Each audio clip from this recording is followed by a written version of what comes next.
Bonjour à toutes et à tous. Aujourd'hui, dans Un jour une question, nous abordons une problématique de droit des biens. Doit-on faire intervenir un preneur à bail rural lorsqu'une servitude de passage est constituée sur le fonds qu'il exploite? C'est une question essentielle lorsqu'on envisage des servitudes sur un terrain loué, notamment pour assurer une bonne coordination entre le bailleur, le locataire et les tiers concernés. Prenons un exemple concret. Imaginez le cas d'un terrain exploité dans le cadre d'un bail rural à long terme. Le propriétaire souhaite établir une servitude de passage pour piétons, véhicules et réseaux en faveur d'un fonds voisin. Cela implique une réduction de la jouissance du locataire exploitant. Nous nous poserons donc la question suivante. Faut-il obtenir l'accord du locataire pour constituer cette servitude? La réponse juridique sera tout dépend du type de servitude. Pour les servitudes conventionnelles, c'est-à-dire un accord entre les parties. Si la servitude est établie par un simple accord entre le propriétaire et le bénéficiaire du fonds dominant, le locataire doit obligatoirement être consulté. Pourquoi, vous me direz?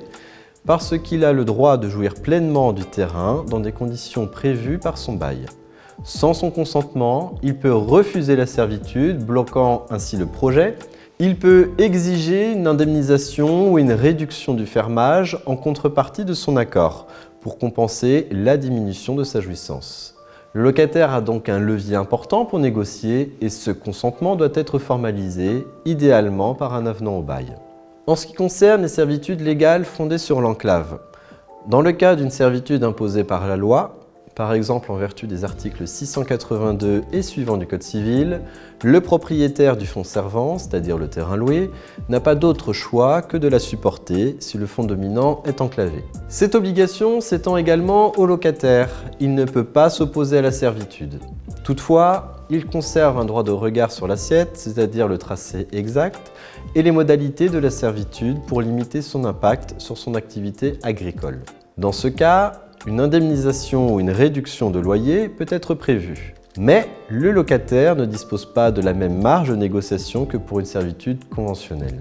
Pour résumer, le locataire exploitant doit intervenir dans la constitution de toute servitude sur le terrain qu'il exploite, que ce soit pour donner son consentement ou pour participer à la définition des conditions de mise en œuvre. Pour une servitude conventionnelle, son accord est indispensable. Sans cela, la servitude ne peut être constituée.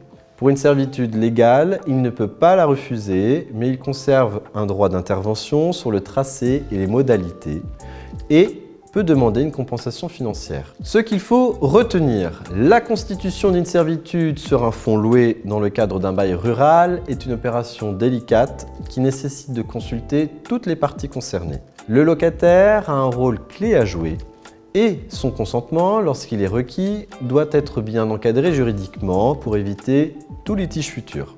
Cet épisode vous a plu? Partagez-le sans modération à votre réseau. À la semaine prochaine pour un nouveau décryptage.